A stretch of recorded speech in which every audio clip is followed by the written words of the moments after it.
Swayam Prabha. Digital India. Educated India.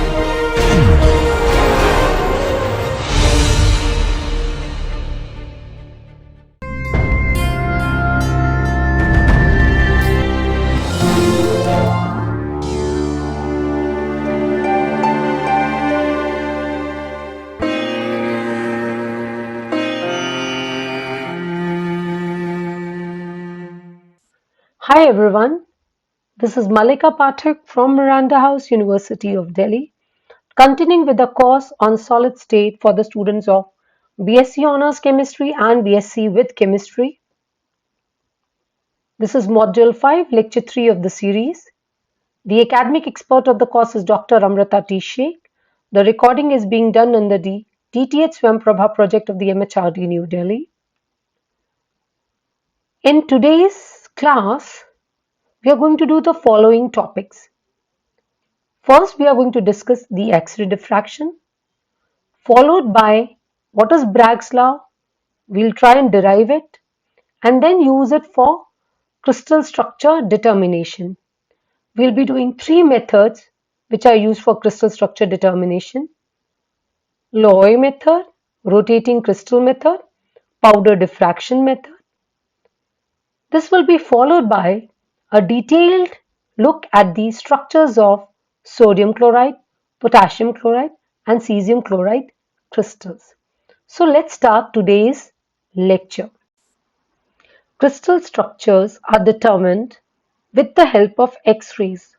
In addition to X-rays, other forms of radiations having similar properties like a beam of neutrons or electrons could also be used. However, our discussion will be limited to the use of X-rays only. We know that X-rays are electromagnetic radiations of wavelengths much shorter than either visible or UV light. In 1911, E. Wall showed that whenever the wavelength of radiation is of the same order of magnitude as the size of the particle in a material, the radiation would be diffracted by the particle. In 1912, Loewe suggested that since the order of the magnitude of the wavelength of X-rays and the crystal lattice distances are the same, we should expect diffraction of X-rays by crystals. This was soon confirmed experimentally by Friedrich and Knipping. Now let us try and understand how X-rays are created, what is the principle of diffraction, and how X-rays are being used for diffraction in crystals. Let us talk about the production of X-rays. Now, X-rays are produced in an X-ray tube, which is essentially an evacuated glass tube which allows the electrons to strike the target without colliding with the gas molecules. Here what happens is a heated filament is used as a cathode. This cathode is made from a material of low ionization energy. You take a target, which is the anode. This anode is made from a heavy metal of high melting point, such as tungsten and molybdenum. A cooling system that is used to prevent the target from melting is taken. A high voltage source that is used to set the anode at a large positive potential as compared to the filament. So all this consisted in an X-ray tube. Now when a filament or the cathode is heated by the current, then many electrons are emitted by thermionic emission. What is thermionic emission? It is the emission of electrons from a heated conductor. These electrons are accelerated towards the target, which is maintained at high positive voltage relative to the cathode. The high-speed electrons strike the target and rapidly decelerate on impact, and suddenly you see that the X-rays are emitted. To get a better idea of this, let us look at this diagram. Here what you see is this is an atom. Now what happens is the electrons which bombard the target are very energetic and they are capable of knocking out the inertial electrons from the target atom, creating the inner shell vacancies. And when these are refilled by electrons from the outer shells, that is, the electrons make a transition from any of the outer shells, that is of higher energy level, to the inner shells, the lower energy level, then emission of characteristics X-rays takes place.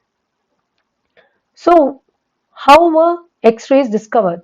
X-rays were discovered by Wilhelm Röntgen, who called them X-rays because the nature at first was unknown. So, X-rays are also called as Röntgen rays. X-ray diffraction in crystal was discovered by Max von Laue. The wavelength range of the X-rays is 10 to the power minus 7 to about 10 to the power minus 15 meter. Now there are two kinds of X-rays, hard X-rays and soft X-rays. And this is decided on the basis of the penetrating power of the X-rays, which actually depends on the energy. So you have hard X-rays which have high frequency and have more energy. You have soft X-rays which have less penetrating power and have low energies.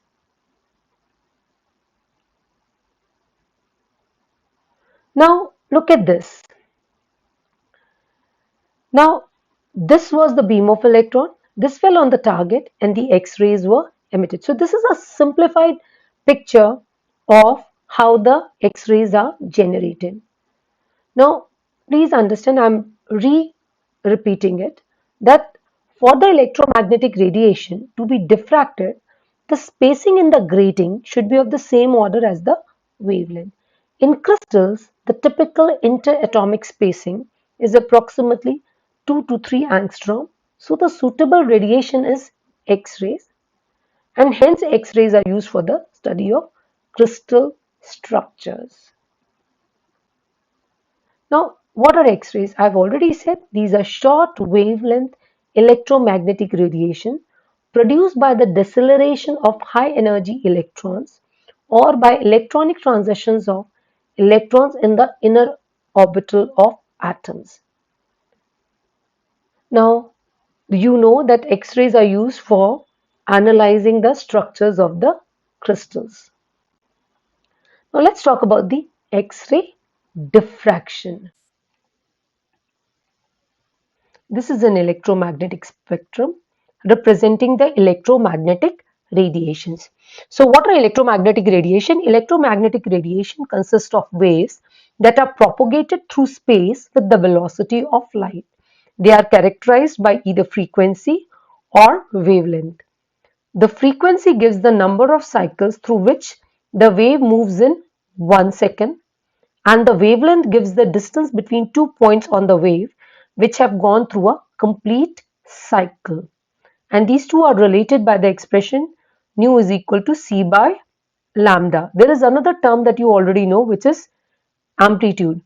This is the displacement of the wave in a direction perpendicular to the direction of propagation.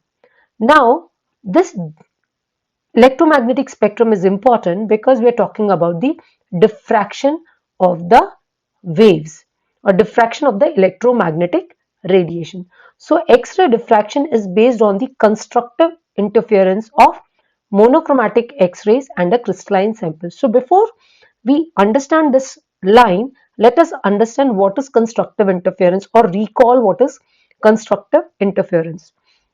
So what happens is when two waves which come from two different sources, they have the same wavelength and same amplitude, they reinforce each other when their maxima and minima coincide. This is called as constructive interference. Whereas when the two waves interfere with each other and exactly cancel each other, when their maxima and minima will not coincide, that is called as destructive interference. And you must understand that the amplitude of the resultant wave at any point is obtained by the algebraic sum of the amplitudes of the two individual waves at that point. And this interference phenomena, the constructive interference phenomena, forms the basis of diffraction of light by a diffraction grating. So what is a grating? A grating is a transparent medium on which are ruled a large number of very fine, equidistant, parallel opaque lines. And when light from a monochromatic source is incident perpendicularly on the grating, all the clear spaces act as secondary sources of light and therefore emit light waves in all directions which are radially outward. So the wavelength and frequencies of the refracted light waves are the same as that of the incident light waves. Now, when this has happened, the interaction of the incident rays with the sample produces constructive interference, and when the conditions satisfy the Bragg's law. Now, before I also talk about it, I want to introduce two terms, which is a bright spot and a dark spot. So, when the wavelength and frequencies of the diffracted light waves are the same as that of the incident light waves, the waves from two apertures will cross at some point beyond the grating. Now, if a screen is placed at this point, a series of bright spots and dark spots will be observed on the screen. A bright spot will be obtained where the waves from adjacent aperture in the grating reinforce one another, and a dark spot will arise when the destructive interference of waves take place at that point. And all this was done based on the Bragg's law or understanding of the Bragg's law. Now let's talk about what is Bragg's law. So this is Sir William Lawrence Bragg and this is Sir William Henry Bragg. They were both Australian-born British physicists and X-ray crystallographer. They are also the discoverer of the Bragg's law of X-ray diffraction, which is the basic for the determination of the crystal structure. Sir William Lawrence Bragg and Sir William Henry Bragg, the father and son duo, they were the joint recipient of the Nobel Prize in Physics in 1915 for their services in the analysis of crystal structure by means of X-ray, which is an important step in the development of X-ray crystallography. Now, this is the Bragg's law derivation that we are going to do right now. So what happens is that B.H. Bragg and W.L. Bragg were of the opinion that since a crystal is composed of a series of equally spaced atomic planes, it may be employed not only as a transmission grating but also as a reflection grating. Now, transmission grating is a concept which was introduced by Loy. I'm going to talk about Loy later, but uh, they said that a crystal can be used as a reflection grating. And when X-rays are incident on a crystal face, they penetrate into the crystal and suffer reflections on striking the atoms in the successive planes. I'm repeating, when X-rays are incident on a crystal face, they penetrate into the crystal and suffer reflections on striking the atoms in the successive planes. If the reflection or if the reflected waves from successive layers are out of phase, then due to the destructive interference, there will be no diffraction. If, however, the reflected waves are in phase, that is, they are in constructive interference with each other, a diffraction spot will be observed. So the condition for a reflection to give constructive interference is what led to the Bragg's law or Bragg's equation. Now let's try and do this. So if there are two rays Ra and Tp, these are incident at an angle of theta. The wavelength of the rays is lambda. So let theta be the incident angle of the monochromatic X-rays of wavelength lambda with the parallel equidistant planes of atom which have the interplaning spacing equal to d. The waves Ra and Tb are shown here. After the reflection, the two waves will be in phase provided the extra distance which has been travelled by Tb is an integral multiple of wavelength lambda. The extra distance can be obtained by dropping perpendiculars. Can you see these perpendiculars? So from point A, which is the incident point, we drop two perpendiculars on the second wave, which is the TB wave, and the reflected wave of the TB wave. So we drop two perpendiculars, AP and AQ, on the second wave. Now you can see that that means the extra distance that has been traveled by the second wave is equal to PB plus BQ, right? How have we calculated? How have we calculated? We drop two perpendiculars from the incident point A of the first wave on the second wave. So AP is one perpendicular and AQ is the other perpendicular. And the distance, the extra distance that has been traveled is PB and BQ. Now this extra distance is going to be an integral multiple of the wavelength lambda if the waves are to be in the phase. Now that means PB and BQ we need to find out. So the value of the PB and BQ is equal to d sine theta, because see, this is angle theta, and if this is angle theta, then this is equal to d sine theta. That is, angle is equal to d sine theta. So now that means the path difference, which is in the two rays RAC and TBO, is given by PB plus BQ. So d sine theta plus d sine theta, though, that is equal to 2d sine theta. And also, because we've already said that for the wave RAC and TBO to be in phase, it is that the delta L should be equal to n lambda, which is, that is, it should be an integral multiple of the wavelength. So delta L is equal to n lambda. So 2d sine theta that once becomes equal to n lambda, where n is equal to 1, 2 or 3. Right? Now this equation is called as the Bragg's equation. Here the constant n gives the order of reflection and is equal to the number of wavelengths in the path difference between waves reflected by adjacent plane. I am repeating, it is also called as a diffraction order, or it is the order of reflection which is equal to the number of wavelengths in the path difference between the waves reflected by adjacent plane.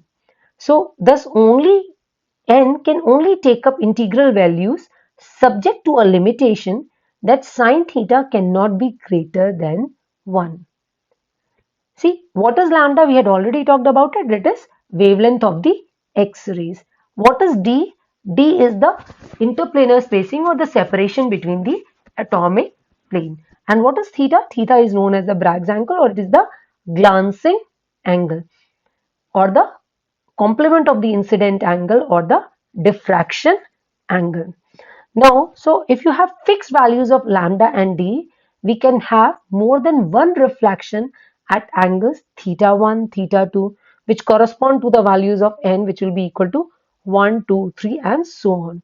So we must understand that the higher order reflections will occur at large values of sine theta and hence at large angles. It is normally found that the lower order reflections are the most intense and the intensities of higher order reflections decrease rapidly. Now, when you deal with X-ray diffraction, sometimes it is more convenient to express higher order reflections in terms of first order reflection. Now we know that D is equal to A upon root h square plus k square plus L square. Now, and D is equal to, for NH, NK, NL, it is equal to A upon root NH whole square plus NK whole square plus NL whole square. Now, if this is true, then DNH, NK, NL can also be written as DHKL by N. If we solve this, we can write it as DHKL by N. Like in D220 is equal to A upon root 8, D110 is equal to A upon root 2 if we solve. Then the relationship between D220 and D110 is equal to 1 by 2. So D220 is equal to D110 by 2. So if that is true, then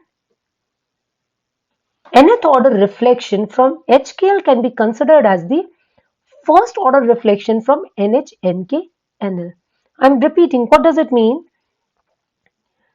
A second order reflection from a 110 plane may be considered equal to the first order reflection from the 220 plane.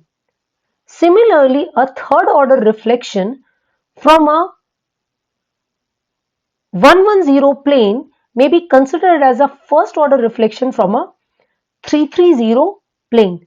This fact can be introduced into the Bragg's equation of n lambda is equal to 2d sine theta, as because we know that DHKL and DNH/NKNL is related by 1 by n, I can just substitute here. So then lambda can be written as 2 DHKL by n sine theta HKL, and I can, what is DHKL by n equal to? That is nothing but DNH/NKNL. So your equation, Bragg equation, can be written as lambda is equal to 2d NH/NKNL sine theta NH/NKNL.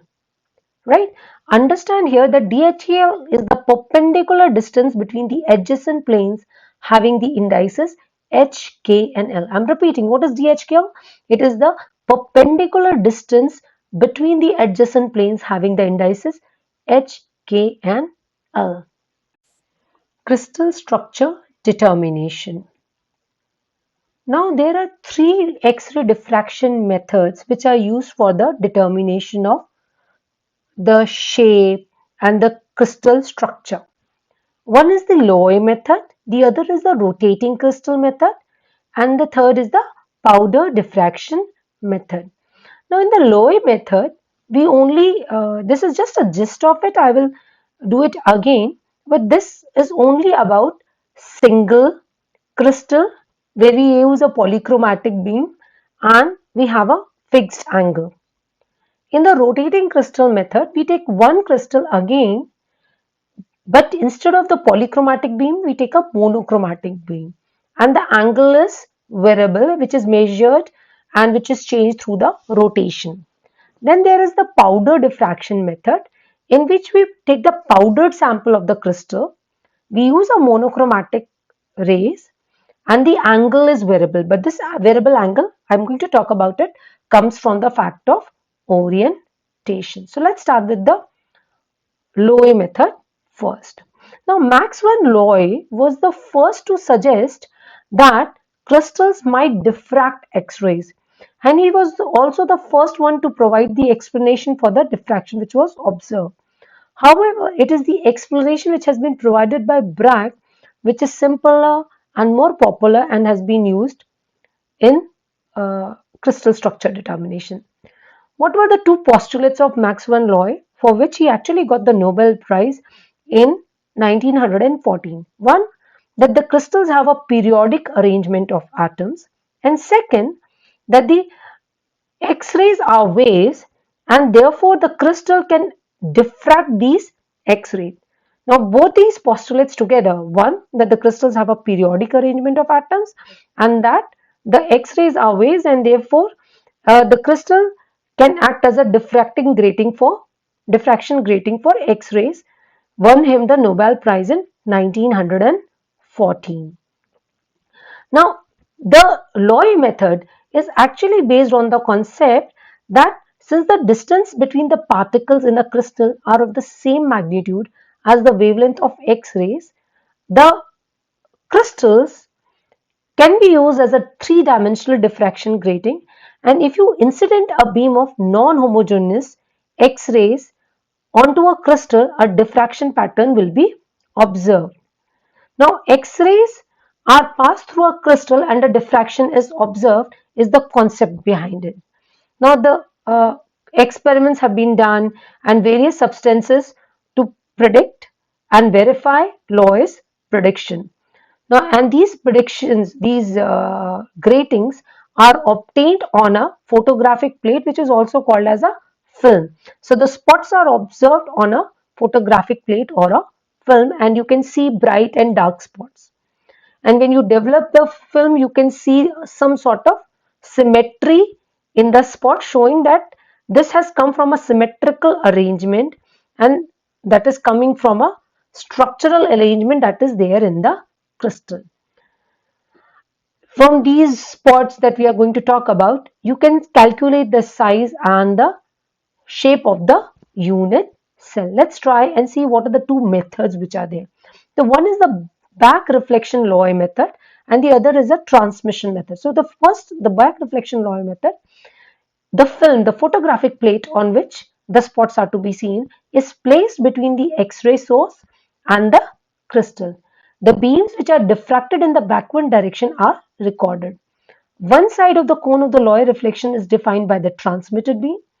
The film intersects the cone with the diffraction spots generally lying on a hyperbola. Then there is the transmission method or the transmission Loy method. In this, what happens is the film or the photographic film or the photographic plate is placed behind the crystal to record the beams which are transmitted from the crystal. So one side of the cone of the Loy reflections is defined by the transmitted beam. The film intersects this cone that is coming because of the diffraction of the X-rays by the crystal is being intersected by the photographic film, and you can see that the film has a diffraction spot which generally lie in the form of an ellipse. So this is the transmission Loy method, and in the back reflection Loy method, please understand the X-ray source and the crystal were on two sides of the photographic film, and in the transmission Loy method the film is behind the crystal. But in both the methods, you see when you develop them you get spots in some symmetrical arrangement around the intense central undiffracted beam. Now these spots that we are seeing here, are actually called as Loy spot, and they're characteristic of the structural arrangement of the crystal. So the symmetry of the spot will reflect the symmetry of the crystal when viewed along the direction of the incident beam. And so if you do this, you will be able to calculate the size and the shape of the unit cell from the Loy pattern. Now, this only has one problem, that although the Loy method can also be used to determine the crystal structure, there are several wavelengths which can reflect in different order from the same set of planes, with this different order reflections superimposed on the same spot. So you will have a higher order reflection, smaller order reflection, all being superimposed on the same spot in the film. So what happens is this makes the crystal structure determination by spot intensity a little difficult, and this method has been refined or made better by introducing the rotating crystal method. Rotating crystal method or the Bragg's method. Now what happens in a rotating crystal method is that you take a single crystal which has been mounted on an axis and you incident monochromatic X-rays onto it. Now to obtain the diffraction patterns, you put a cylindrical film around it. Now once this setup is ready, you rotate your crystal on the chosen axis. So when the incident X-ray, monochromatic X-ray beam is incident on it, diffraction patterns are obtained. How are they obtained?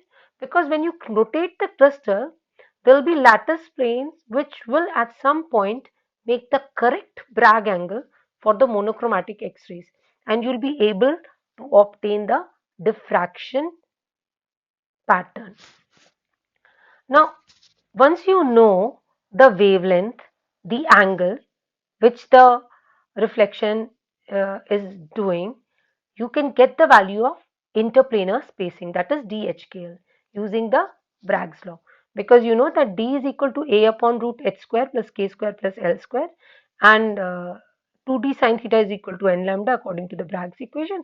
You can get the values of the DHKL, and which can further be used to get the lattice parameters. Now, how will the diffracted beam look like on the cylindrical film? So when you open the cylindrical film, it will look like this. Now, the reflected beams are located on the surfaces of the imaginary cones.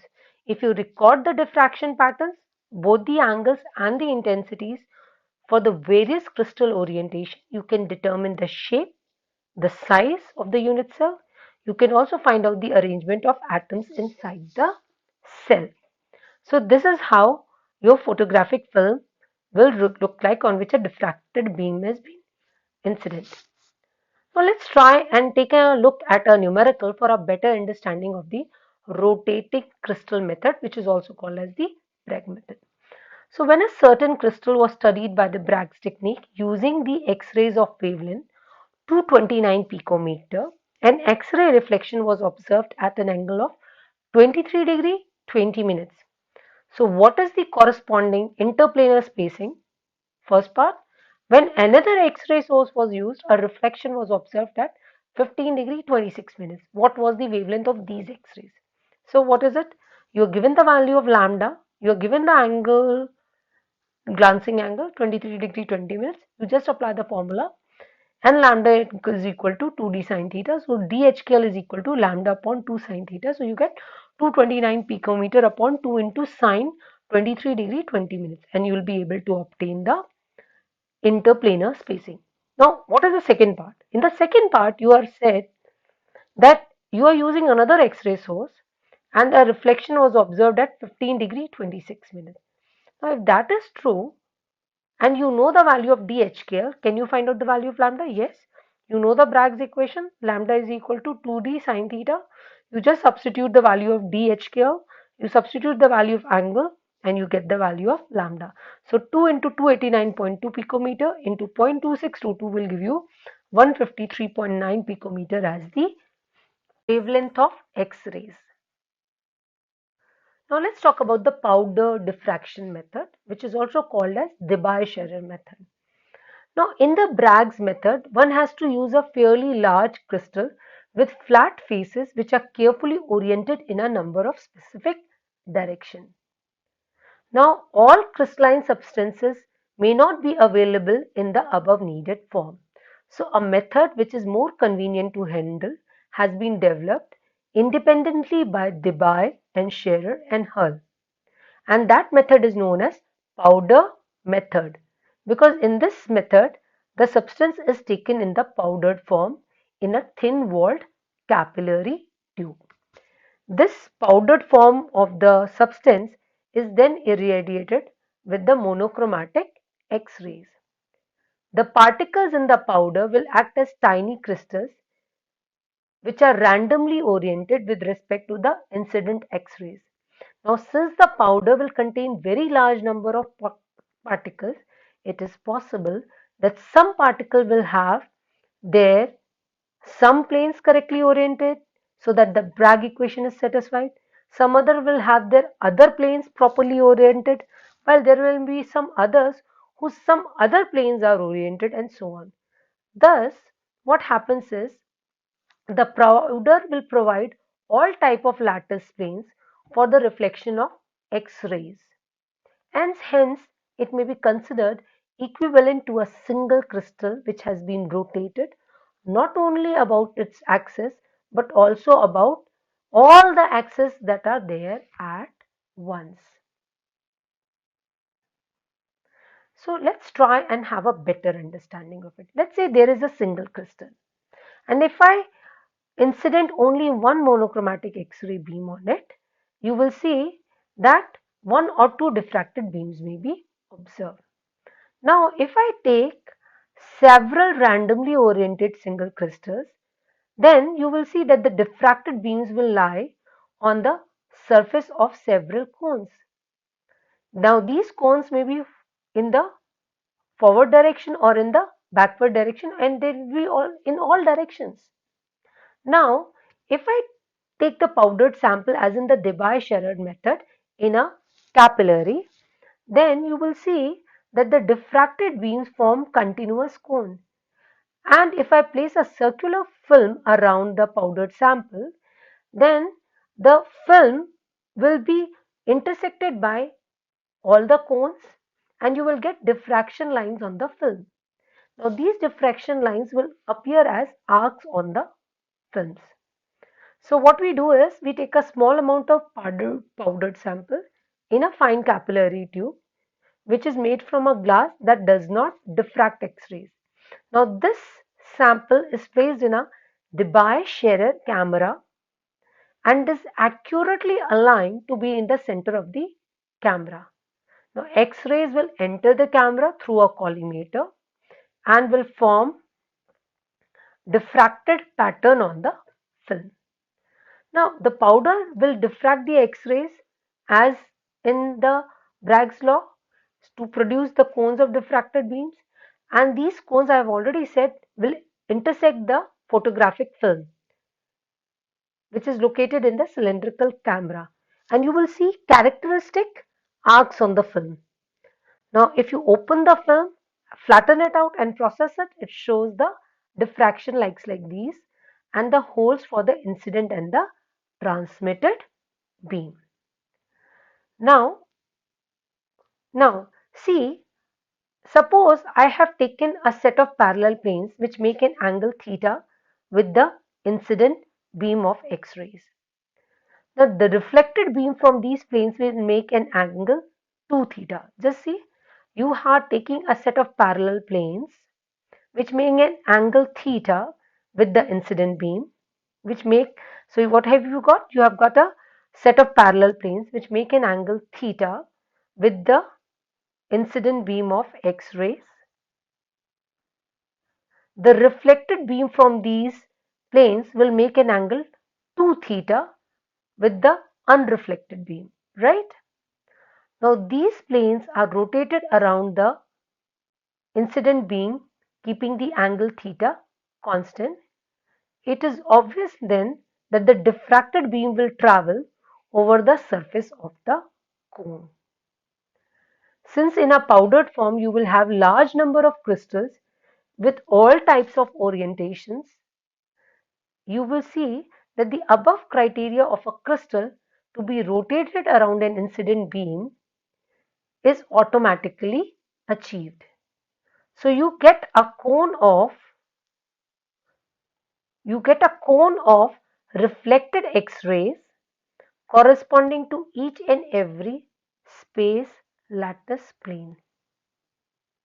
Now if a narrow beam of film is now curved into a cylinder around the capillary tube in such a way that the latter lies along the axis of the cylinder, the diffracted beam will leave impressions on the film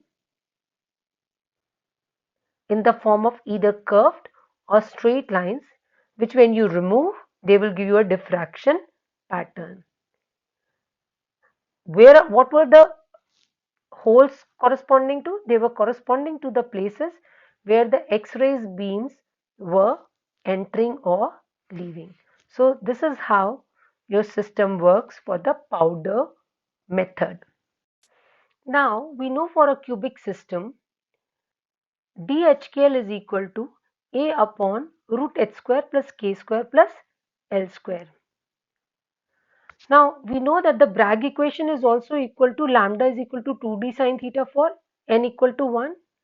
Now if I take a square of this, I will get lambda square upon 4d square is equal to sine square theta. Now just substitute the value of 1 by DHKL square of the cubic system in this and you will get sine square theta is equal to lambda square upon 4a square into h square plus k square plus L square. Now if we take a and lambda constant for a cubic system, then lambda square upon 4a square is a constant which can be represented as a. So what we realize is that sine square theta is proportional to the values of h square plus k square plus L square. I'm repeating, what does it say? That the sine square theta is proportional to the h square plus k square plus L square. And this equation is therefore used to predict the diffraction patterns for the three types of cubic system. Let's see how it happens. So if I assign consecutive integral values 0, 1, 2 to h, k and L, we can calculate a series of values of DHK and sine square theta by using the previous equations. Now you must understand that sine square theta will never have a value equal to 7k, because you know there will be no way in which an integer 7 can be obtained from the sum of h square plus k square plus l square. You can also similarly note that 15 will also not be obtained. Now, so what have we done? We have first assigned randomly consecutive integer values 0, 1, 2, 3 to hk and l. Then we have calculated the DHKL values and then sine square theta. So now we will obtain the diffraction patterns. So in the simple cubic, what you will see is that we will get a series of 6 lines which are equally spaced, right? When they are plotted against sine square theta, there will be a gap, then another series of 6 lines, and then there is a gap. So this is for the simple cubic system. Now what happens in the body-centered cubic system? In the body-centered cubic system, you can see that in 100 plane of the body-centered cubic, only half of the atoms will lie in these planes. The remainder will lie in the 200 planes, which are located halfway between the adjacent 100 plane. So as a result, what will happen is that the X-rays which have been scattered at the Bragg angle for reflection from the 100 plane will be out of phase from those scattered by the 200 plane. I am repeating, what is happening is that in the 100 plane of a body-centered cubic lattice, only half of the atoms lie in the planes. The remainder lie in the 200 plane. These are located halfway between the adjacent 100 plane. So as a result, what will happen is the X-rays which have been scattered at the Bragg angle for reflection from 100 plane will be out of phase with those scattered by the 200 plane.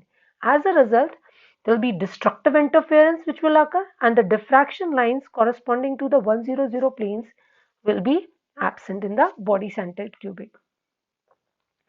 On the other hand, at the Bragg angle for reflection from the 200 plane, all scattered X-rays will be in phase. So you will see a strong diffraction line at the 200 line. It can be shown in general that for a body-centered cubic lattice, all the diffraction lines for which the sum of h, k and l is an odd integer must be absent. Now coming to the face-centered cubic lattice. It can be seen in the previous figures that only half the atoms lie in the 100 and the 110 planes. Thus it is expected that the diffraction from these planes will be absent. On the other hand, all the atoms lie in the 111 plane, 200 plane and 220 plane, and thus the corresponding diffraction lines will be observed. It can be shown in general that for a face-centered cubic lattice, the strong diffraction lines are observed only for those planes for which the values of h, k and l are either all odd or all even. Now, let's come and to the diffraction pattern of a cubic system. So this is for the primitive cubic system or the simple cubic system. This is for the body centered cubic system, and this is for the face centered cubic system. Now,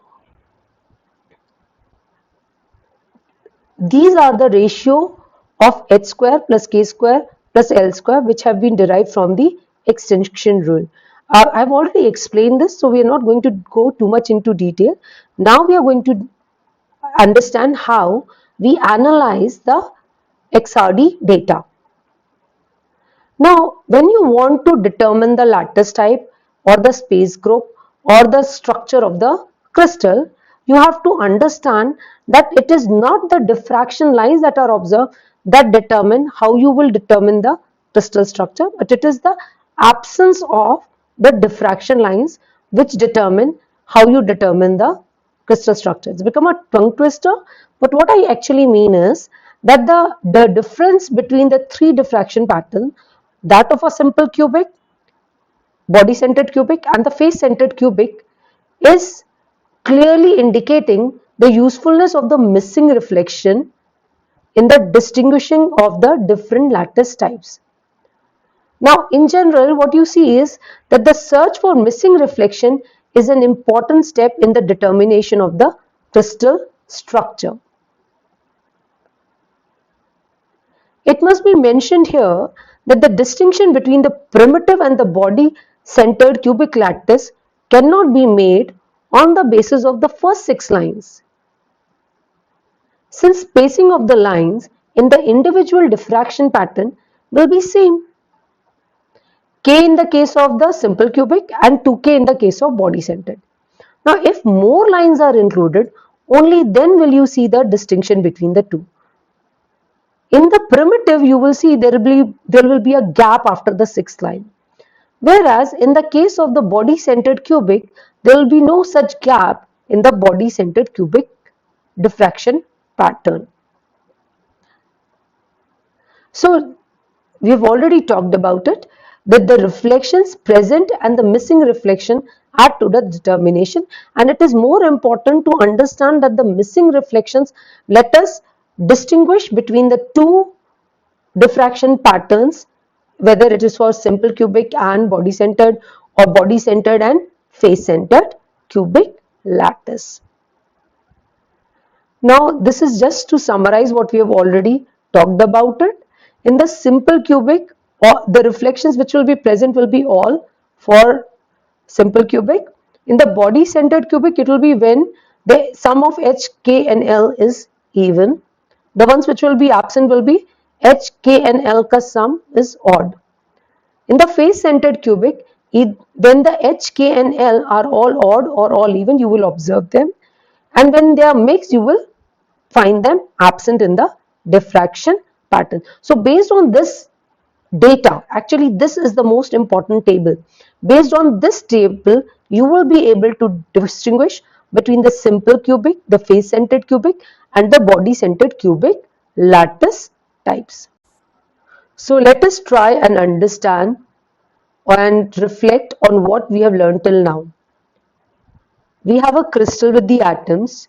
We will perform the diffraction experiment, whether it is the powder method or the rotating crystal method. Get the values of 2 theta from the spectrum, the intensity 2 theta plot. We notice the missing reflections, and from the missing reflections we determine what kind of structure it was. It was simple cubic, body centered cubic, face centered cubic. Then we apply the Bragg's equation and get the value of the interplanar spacing. Using the interplanar spacing, we get the value of A, which is the lattice parameter. So with this, let us take a look at some numericals for a better understanding. So this is the first numerical that we are going to take a look at. So silver is known to be crystallized in the cubic form. The Bragg angles using copper K alpha X-rays with lambda equal to 154.1 picometer for the first 6 diffraction lines are as follows. We have to find out the type of the cubic crystal which has been formed by the silver, what is the length of the side of the unit cell, and what is the interplanar distance of the planes 1, 1, 1. Let's try and do this.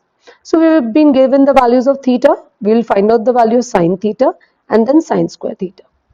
Then once we've got that, we will take a ratio and find out the common denominator which we can use.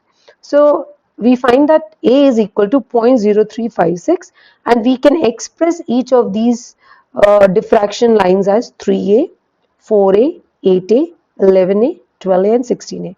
Now this was common with what? Face centered cubic lattice. So we realize that silver crystallizes in the face centered cubic lattice. Please have an open mind when you are looking at the crystal structure determination. A little amount of imagination helps you find out the structure and look at the planes imaginatively. So what we have done is, I'm repeating, we find out the values of sine theta for the corresponding angles, find out the values of sine square theta, take the ratio, find out the common denomination and then express in the integral multiple. So we have 3a, 4a, 8a, 11a, 12a and 16a. Now this is common with that of face centered cubic lattice. So silver is in the face centered cubic lattice. Now we apply this formula that we had determined earlier using the Bragg's equation and the formula for the sine square theta. So we get A is equal to lambda upon 2 sine theta HKL into root h square plus k square plus L square. Now we substitute the values and we find out the value of A as 408.6 picometer. So this is the edge length of the unit cell. You can very well simply solve it also. You know the relationship between sine square theta and h square plus k square plus L square. Using just substitute these and you will find out the value of A. Now what is the distance between 111 plane? So D111 is equal to 408.6 picometer upon root 3 h square plus k square plus L square. This is how you get your root 3. So that becomes equal to 235.9 picometer. Let's take a look at another numerical. So gold has a face-centered cubic lattice with an edge length of 407 picometer of the unit cube. Calculate the diffraction pattern when the copper X-rays of wavelength 154 picometer is used. Now in the face-centered cubic lattice, we have already learned that the reflection of X-rays will occur from the planes for which the Miller indices are either all even or all odd. So we will have reflections from only 111, 200, 220, 311, 222 and 400 etc. planes. And we know for the cubic crystal this formula, we just did it and derived it earlier and we used it in the previous numerical also. So using that formula, for each plane we get the value of theta, right? We first find out the value of sine theta, then sine inverse theta, sine theta, and we get the value of theta. When X-ray powder pattern of crystalline copper is obtained using X-rays from copper target, the wavelength of the K alpha line is 154.05 picometer. The reflections are found at these angles. What is the type of cubic crystal formed by copper? What is the length of the side of the unit cell?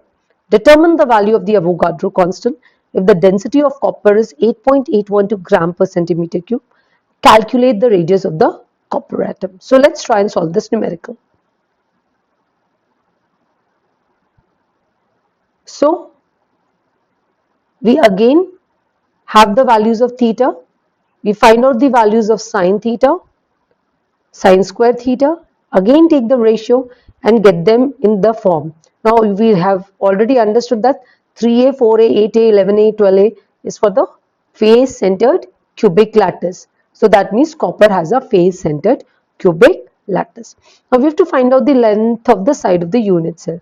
So what is the formula? We know that a is equal to lambda square upon 4a square. So small a will be equal to lambda square upon 4a under root. So we get the value lambda by 2 into 1 upon root a. We substitute the value and this is the side of the unit cell. So the length is equal to 363.2 picometer. Now the Avogadro constant.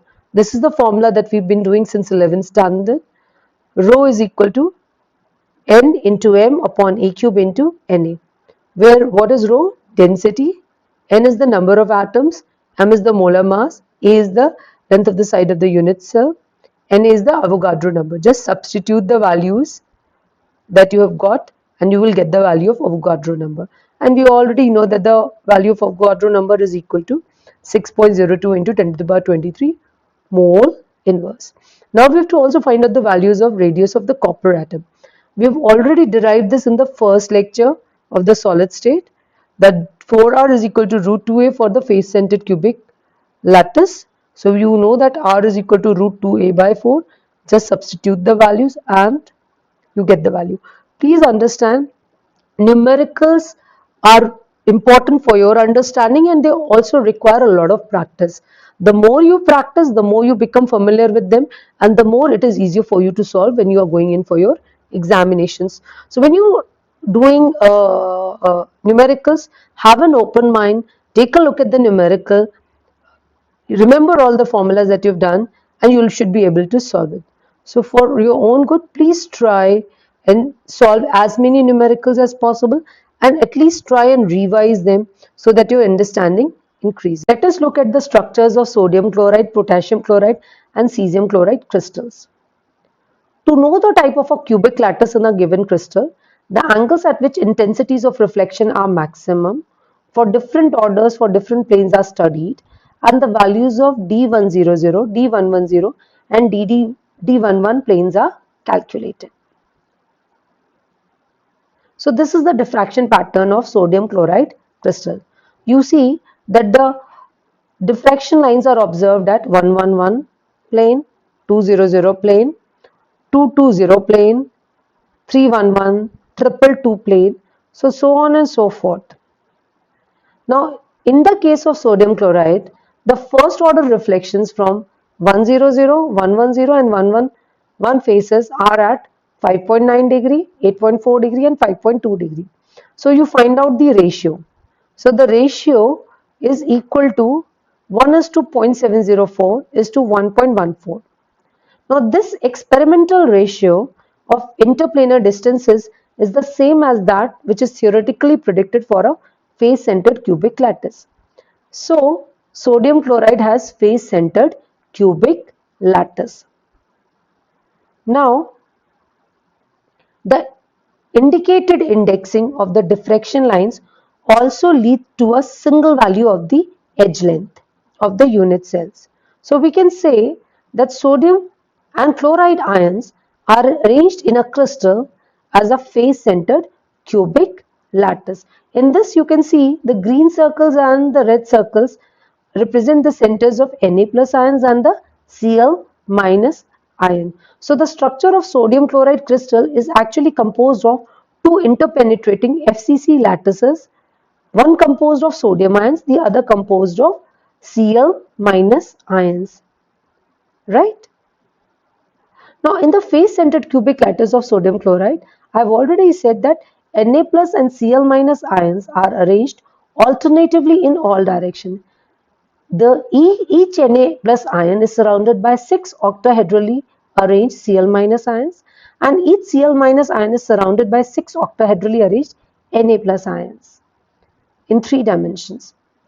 Each unit cell of the sodium chloride consists of 14 Na plus, one at each of the 8 corners and one in the middle of each of the 6 faces, and 13 Cl minus, one at the center and 12 at the middle of each edges, or 14 Cl minus ions and 13 Na plus ions. The 8 Na plus ions at the corners are shared equally by 8 cubes meeting at each corner. So all of this you already know, right? So you can calculate the number of Na plus ions and the Cl minus ions. Obviously the number of Na plus ions will come out to be 4. Similarly, the number of Cl minus ions will also come out to be 4 based on our understanding. So 4 Na plus and 4 Cl minus ions are there in each unit cell. That is 4 NaCl molecules are present in each unit cell, whose length A is equal to 2D and the volume is A cube, which is equal to 8D cube. Now, what is the coordination number? I just said octahedrally surrounded. So each Na plus is surrounded by 6 Cl minus and each Cl minus is surrounded by 6 Na plus. So the coordination number is 6:6 for the sodium chloride crystal structure. So this is the XRD pattern of the NaCl that we had seen earlier. If I compare this with the KCl, you see there is a slight difference. Now let us try and understand what, although NaCl and KCl are very similar, what is the small difference between the two. So structure of KCl we want to talk about. In this case Sylvene. We had talked about the rock salt structure of NaCl. Now we are trying to talk about the KCl structure. So if I see the powder pattern of KCl, at first glance what I will observe is the pattern looks like that of a primitive cubic lattice, since there are 6 lines which are followed by a gap. However, because we know that KCl and NaCl are similar, KCl has a face-centered cubic lattice which is that of NaCl. So why the difference? The resemblance to a primitive lattice is the consequence of the fact that K plus ions and Cl minus ions have the same number of electrons. Thus, they have the same scattering effect. The unit cell of the apparently primitive lattice, which is formed by considering K plus and Cl minus ions as identical, has half the edge length of the actual face-centered lattice.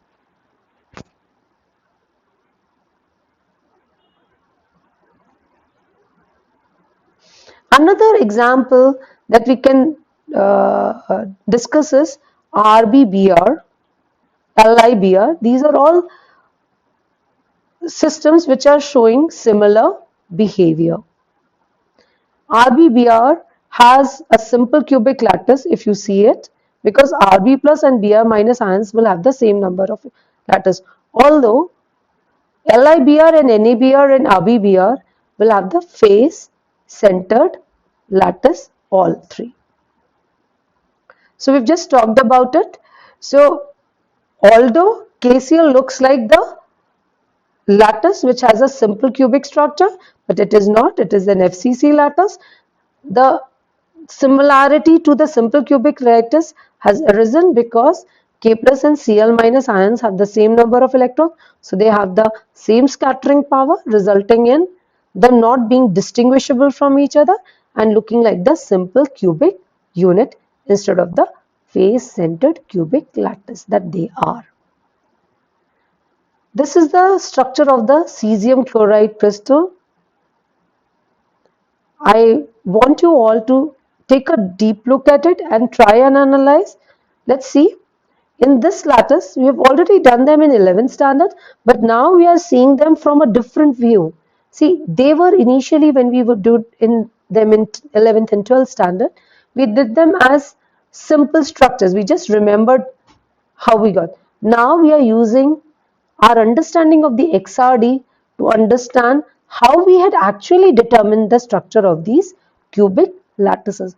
So in the body-centered cubic lattice that cesium chloride is, how is it that we CR each ions? So in the crystal lattice, you see that each cesium ion is located at the center of a cube, at whose corners are ions of the other kind, that is Cl minus, and therefore the coordination number is 8. We have just done it in the first lecture of the solid state. In the same way, the coordination number of Cl minus ions is also 8. So in fact, the lattice could be redrawn with the Cl minus ions exchanged with the Cs plus ions. So the structure of cesium chloride is therefore said to have a 8:8 coordination. Also, the number of cesium chloride in a unit cell is 1 molecule of CaCl. We had already calculated. We must remember that each ion has a 8 nearest neighbors of the other kind. So with this, we are towards the end of the solid state. In today's lecture, we have talked about the X-ray diffraction studied. We have tried and derived Bragg's law. We have used Bragg's law for crystal structure determination.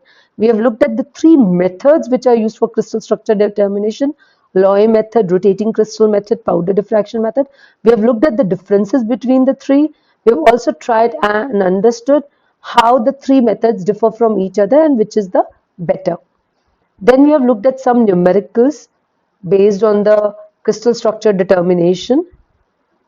And last, we have looked at the structures of the sodium chloride, potassium chloride and cesium chloride crystals. With this, we wind up today's lecture. Thank you. Stay home, stay safe, take care of your family and friends in these difficult times.